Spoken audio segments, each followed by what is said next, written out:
What former FBI Director Andy McCabe admitted on 60 Minutes last night should alarm all of you. I didn't know when I'd be out of the job, so I just put my head down and got to work trying to stabilize the people around me and do the things that I felt we needed to do with the Russia investigation, getting cases opened and getting a special counsel appointed. Is there an inappropriate relationship, a connection between this president and our most fearsome enemy, the government of Russia? Are you saying that the president is in league with the Russians?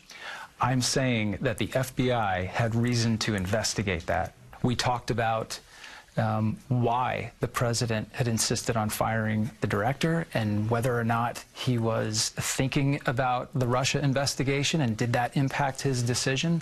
And in the context of that conversation, the Deputy Attorney General offered to wear a wire into the White House. Now, he was not joking. He was absolutely serious. A discussion of the 25th Amendment was simply Rod raised the issue and discussed it with me in the context of thinking about how many other cabinet officials might support such an effort. Okay, just to sum up what he just copped to. The newly promoted McCabe, out of political disdain, took it upon himself to become the ultimate resistance hero. He's setting in motion a counter-intel investigation against a sitting president of the United States, push for a special counsel, and openly discuss removing the duly elected president, commander-in-chief, from office. And folks on the other networks are calling this guy a patriot? Now, what do former high-ranking FBI officials think about all this? Let's discuss with a couple of the greats. Kevin Brock was the former FBI Assistant Director for Intel, and Terry Turchie was the former Deputy Assistant Director of Counterterrorism in the Counterterror Division. Kevin, now, you recently penned a piece calling McCabe's reemergence embarrassing. Why? Yes, that's a huge embarrassment, and I think, and I think Terry will agree that for former FBI agents, and I've heard from a lot of current FBI agents right now, that what Andrew McCabe is doing and what he did last night further misled the American people and actually manipulated the American people, because now suddenly he's a victim.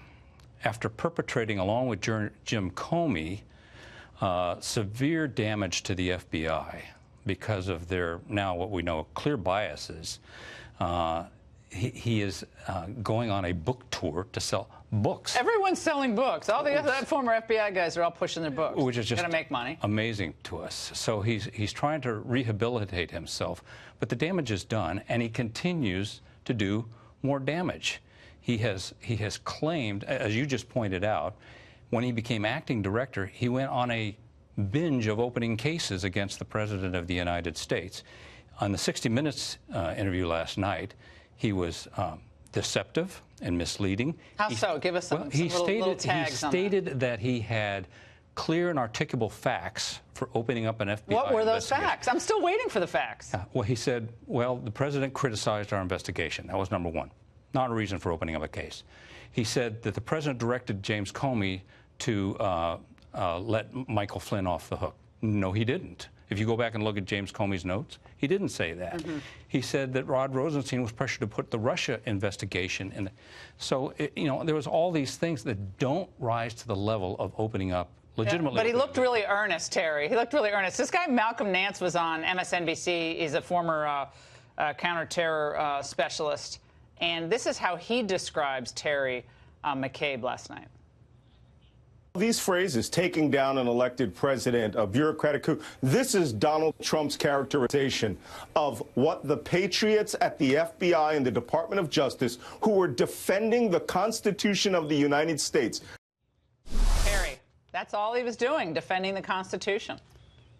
Yeah, he sure was. I'll tell you, Laura, first of all, I couldn't agree more with what Kevin just said to you. And I can't even watch this again tonight without my blood boiling. I'll make 3 points. Number one, as Kevin well knows, as all of us who worked in the FBI in those positions know, what he essentially told us last night is after having unverified information for a year in the form of the Christopher Steele dossier, and then going to the White House and being angry because former Director Comey had been fired and not liking the president's demeanor and the way he delivered words, he decided to go back and that the man was a great threat to America. That's about what we got last night, and that's about what the FBI had. It is embarrassing. It is just egregious, and I never thought in my lifetime I'd see this. And it's interesting that he opened that case in about May of 2017. You know, we had just come off by a couple of months, March, April, going back into January of 2017, where guess what had happened? We had the outgoing Obama administration unmasking people in the Trump transition team. Don't tell me that the collusion is now starting to come together, and it's not all pointing to the president and Russia. It's pointing it directly at politics in the top layer of the FBI. And Kevin knows, and I know, and anybody who's been in those spots up there on the 7th floor knows, that the FBI agents who were working in those top positions were not following the rules, the guidelines, or all of the policies we'd put together for decades to protect this. Well, guys, for both of you, what kind of FBI acting director convenes or takes part in a meeting about the 25th Amendment and removing the president? Is that part of what an acting FBI director's responsibility is, to pronounce over meetings or to take part in them? He should have immediately got up and excused himself from that meeting and said, I will not be part of this discussion. First of all, the FBI has no jurisdictional interest or abilities in the 25th Amendment discussion. So he should have immediately recognized he had no role and should not have been in that meeting. Terry, Bill Barr just sworn in last week as the new Attorney General of the United States, former and now current. How does he proceed here? I mean, it's almost like the entire FBI has to be dismantled and kind of reborn to restore its integrity, because a lot of good people do work there. But it's so tainted now. This whole investigation was a fraud from the outset, and it is patently obvious to anyone who will take off their political, partisan cap and just look at the facts. And I think Andrew McCabe gave it away last night. He gave it away. I thought it was so obvious. They had nothing on Trump.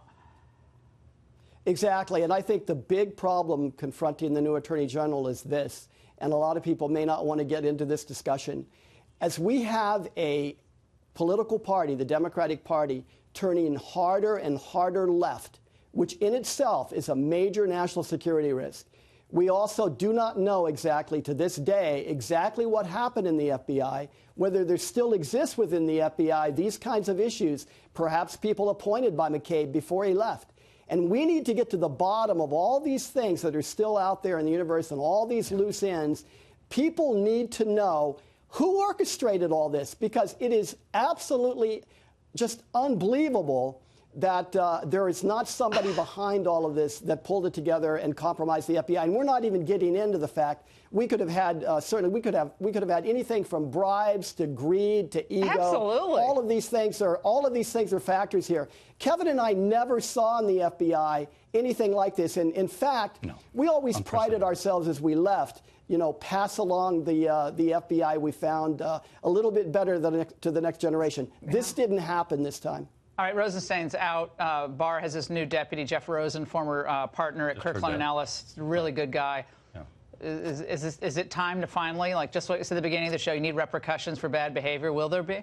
I have already appealed in articles to the new Attorney General to launch an investigation into the actions of James Comey and Andrew McCabe. These two colluded and fed off each other's biases to do a lot of damage to the FBI. Both of you, incredible conversation. And I know you guys don't do a lot of TV. Thank you so much for joining us tonight.